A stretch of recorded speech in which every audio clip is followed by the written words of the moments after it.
આ જોવો ભારતના દેશવાસીઓ આ રેલી કચ્છના ખેડૂતોની છે. સરકાર એમનો કોઈ સાથ નથી આપતી.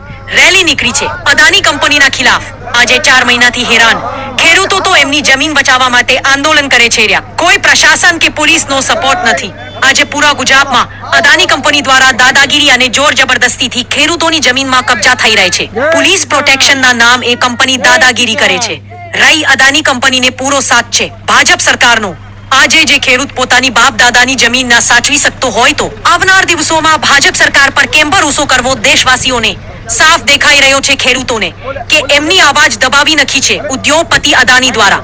જે ખેડૂતો એ મતદાન આપીને સત્તા અપાવી, આજે ઈ જ લોકો ખેડૂતો સાથ અન્યાય કરે છે. આ લોકતંત્ર નથી, અદાની તંત્રના દિવસો આયા છે ભાજપ સરકારના રાજમાં. જય જવાન, જય જવાન, જય જવાન, જય જવાન.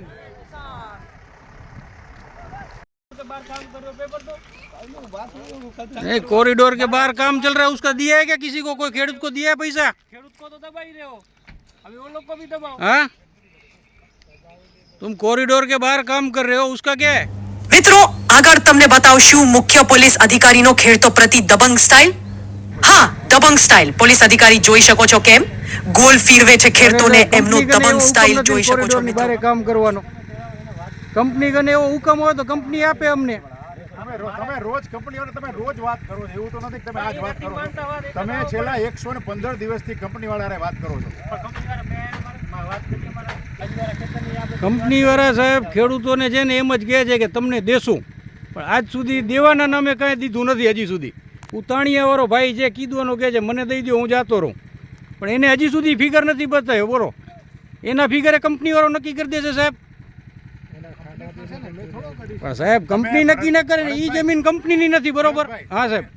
છોટાઉટ તમે રોજ વિડીયો અપલોડ કરો, આજે કરો, એની કોઈ ના નથી. પણ તમે જે વાતચીત કરો છો ને એ ખોટી જગ્યાએ કરો છો, અને આના કારણે તમને સસ્તી પ્રસિદ્ધિ મળે છે. ના ના, અમારે પ્રસિદ્ધિનો પ્રશ્ન નથી સાહેબ. ના 100% પ્રસિદ્ધિનો કોઈ પ્રશ્ન નથી. મારું કહેવાનું એમ છે કે તમે પોતે જાણો છો, અમે જાણીએ છીએ કે તમે કેટલી જગ્યાએ ક્યાં ક્યાં મિટિંગો કરી, અને બધાય જાણે છે. એટલે તમે એક વિડીયો અપલોડ કરવા માટે થઈ અને તમારી એક પ્રસિદ્ધિ મેળવવા માટે થઈ અને શું કહેવાય એના એક ઓલા શું કહે સાહેબ આપણે વ્યુઅર્સ તમારે વધારવા માટે થઈને તમે જે અપલોડ કરો છો ને એ બિનજરૂરી અને ગેરવ્યાજબી છે સાહેબ. વ્યુઅર્સ વધારે સાહેબ તો એ જ કહીએ છીએ કે અમે રજૂઆત જ્યાં જ્યાં કરી છે ઉમાંથી અમને કોઈ નિરાકરણ મળતું નથી.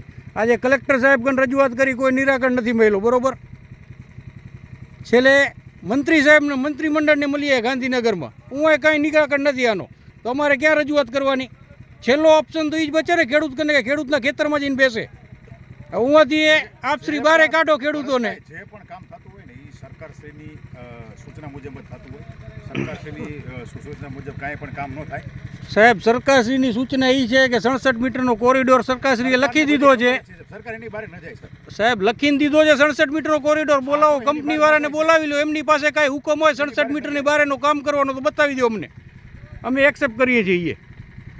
એની બારે ક્યાં કાંઈ કામ કરે? આ શું છે? આ ક્યાં ગયો? એ કોરિડોરની બારે નથી ગયો. આ થાંભલા ક્યાં પડ્યા સાહેબ? આ માલ બધો ક્યાં પડ્યો? આ ગાડીઓ ક્યાં પડી છે કંપનીવાળાની? આ ટેન્ટ બાંધે છે. આ જોઈ લો ને સાહેબ, તમે જોઈ લો આ વસ્તુ છે. આખું કોરિડોરની બારે ત્યારે કહેતા ને અમે, એમને ન કહેતા ને. માપણીએ કરાવેલી હતી, અહીંયા કને વ્હાઇટ માર્કિંગ કરી ગયા હતા કંપનીવાળા. અહીંયા કને આવડી કપચીઓ નાખી દીધી છે. શું બગાડ કોણ ભોગવશે આનો? કંપની ભોગવવાની છે નહીં આ બગાડ.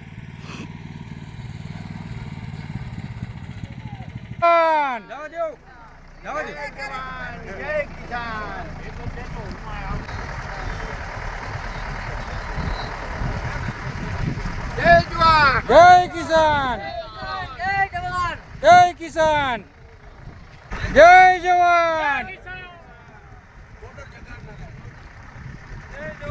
જય કિસાન.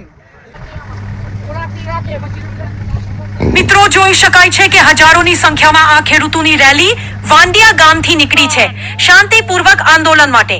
આ તાકાત છે આંદાતા ખેડૂતોની, આ અવાજ છે સત્યની. જય જવાન.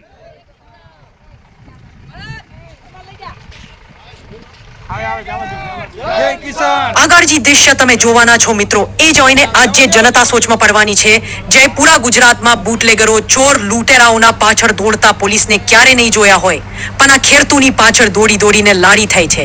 પૂરા ભારતના ખેડૂતો આજે દુખી છે. મોદી સરકાર આજે ફક્ત ઉદ્યોગપતિઓને ફાયદો આપે છે અને જે અન્નદાતા છે એમને કુચલી રહી છે.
આપણે